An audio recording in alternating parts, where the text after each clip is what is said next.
Okay, this is John from Clock Repairs Merseyside, as promised. This is my old Drummond lathe, which you have all seen in earlier videos. Anyway, it's now up for sale. I'm going to be selling it. Pretty much highest bidder. I'm not asking silly money for the lathe. I just really now want them out the way. But yeah, it's a really decent lathe, 4-jaw chuck. You've got your set of collets there. There's your 4-jaw chuck. There's a homemade quick change tool post which works very well. You've got your some tail drills, tail chucks. Actually got a tap and die holder there that goes in the one empty tail chuck. Very rare lathe this. It's got a gearbox on it. I think the gearbox is off an old Marina or something, but anyway, it works very well. I think it's got about 4 gears on it. It hasn't got reverse though, I'm afraid. It works very well. It has got a slight leak on the gearbox, but it hasn't seemed to bother me. I've put some very thick oil in it, really, which, you know, when I first got it, it had like axle grease or something pushed into it. It was, you know, it was nowhere near like what it is now. It's in really good shape. Been a bit of a problem with the tail stock there. Someone's, I think, come along and broke the piece off. So you've got, it can't really automatically cut screws, if you like. You know, you wanted to do screw cutting, it's probably not the right lathe to do that. It's very heavy, very heavy. I mean, I think this, with the lathe and the stand, I think it's probably going to be 400 pound in weight. And obviously it's a collection only thing. So whoever's going to collect it needs to be with 2 men. And needs to, you know, have a van. I mean, it isn't really going to go in a car. I mean, it'll, you know, the car, there'll be nothing left of the suspension on it. That's pretty much it. As I say, I've bought myself a myford Super 7. I've got double the. I think it's got about a 19mm through bore on it, which is a little bit more handy with some of the bushing, because some of the bushing we'll use. We'll have to rebush, say the spools on the likes of a grandfather clock. I mean, you know, sometimes they've been punched to death around them, so we like to cut that out and rebush that. So, you know, we need something a bit bigger to go through there. I mean, as I say, the other little lathe is absolutely useless for that type of stuff. It's way over where it is. I mean, it stalls all the time and everything. So the Super 7 was the man. I was actually going to get a Chinesium lathe, but I seen the Super 7 and I've got to go for the Super 7. I mean, I've got to, because I thought to myself, it'll be just about right. Because we have all bits of brass, we get given gifts of bits of brass and one thing and another. So sometimes it's, you know, it's going to be handy just to sort of trim a bit of that down. And we'll use old, you know, we'll use a lot of old stuff. I mean, if you look there, we've got clock plates, and we make parts out of that. I mean, you know, we try to keep things as they should be. Antique, we try to keep the things as they should be.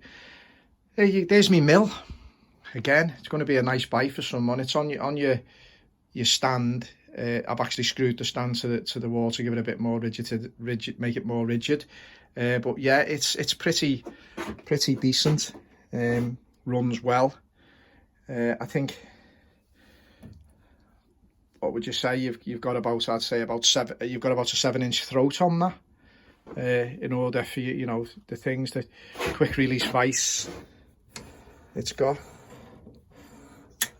So yeah, that's going to be getting sold as well. As I say, I'm open to offers for the 2 of them. Need them collected. I mean, that mill, I think when I paid it, I think when I bought it, it was a couple of £1,000, but obviously I know I'm not going to nowhere near get anything. Actually, someone's actually purchased it on eBay, but being honest with you, he hasn't been back in touch with me or nothing. And so, to be honest with you, on Wednesday, if he's not back in touch, it's going back on eBay, or, you know, whatever's going to happen. But I'm not going to wait around forever, because my myford 7's underneath the cover outside there, so I need that in here. I need it set up. You know, it's going to take me, you know, probably the best part of a day to get it all set up. I mean, I've got to arrange for people to, you know, help me with that and all that. So, you know, someone needs to get this stuff for me.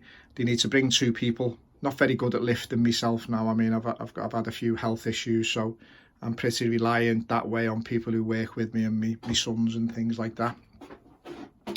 But yeah, that's the mill.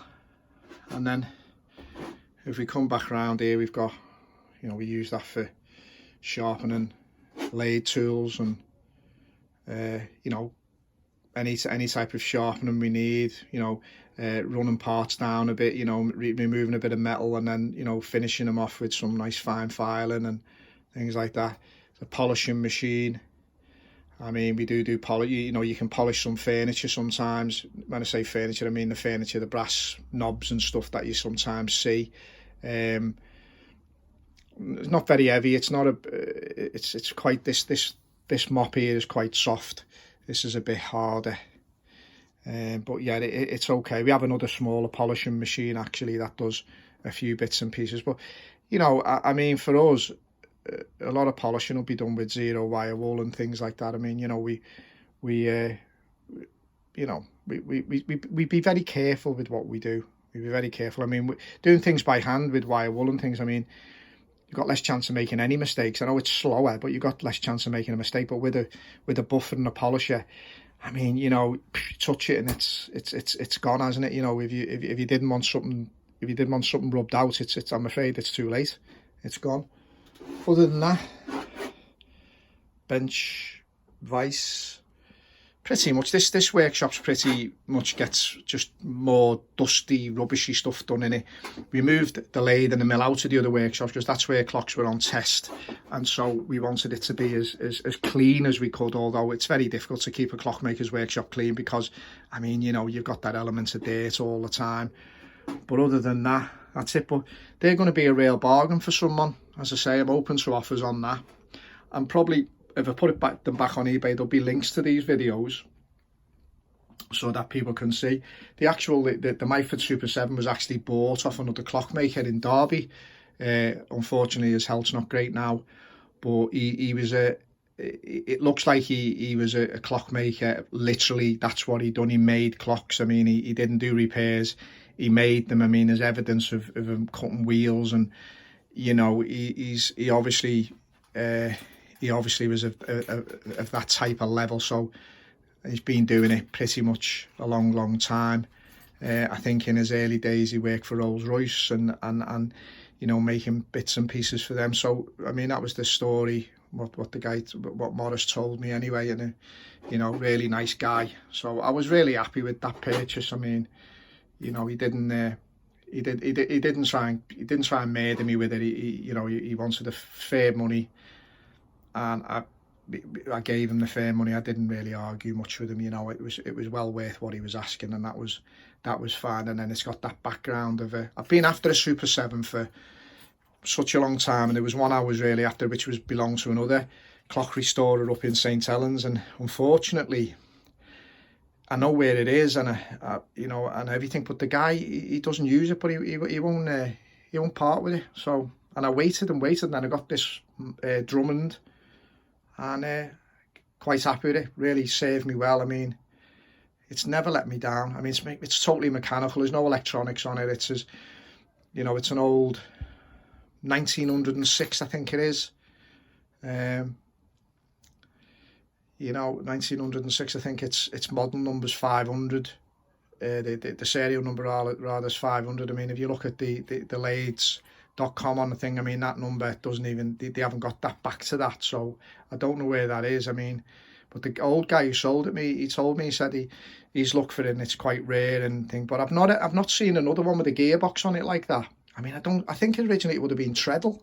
I'm sure it would have been a treadle lathe. But I think it's been changed to a motor, obviously, and then maybe the gearbox has been put on then. But I think the green, I mean, it was all green, and I think it's been a war effort thing. And so, you know, obviously I've got these green covers to go with it to stop all the swarf and bits of metal and stuff going down. But, you know, it's a really good, very dependable lathe. I mean, you know, it's not a big thing. It's a model maker's lathe, really. I mean, you couldn't do, you know, you couldn't sort of skim brake discs off cars on it and stuff like that. I mean, but you know, you can certainly you could probably make anything that a model maker would need. I mean, depending obviously on the through bore, what you needed. I mean, you're looking at, I think, about 9mm through bore on that. So other than that, I mean, but you're only doing smaller parts, so maybe you're going to roll them in the collets or the three jaw chuck, or you can sort of get them really lined up with the 4 jaw chuck. But other than that, it's been a good little lathe for me. So be a bit sorry to see it go, but I mean, what do? Do you just scrap them? So at least if I sell it to someone, maybe they'll use it and it'll, you know, stick around for a bit longer. You know, Steve, who works for me, says scrap it and all this because the gearbox has got a tiniest leak on it, which, as you can see on the floor, there's a bit, but there's you know, it's nothing. And but no, I didn't fancy doing that. I fancy letting it live another day, but it works really well. Anyway, this is John from Clock Repairs Merseyside, just signing off again. I just thought I'd do these. You may be interest to someone. Anyway, speak to you again. Have a great evening, and if you like my videos, please subscribe and leave me a like and ask me any questions you like. Thank you.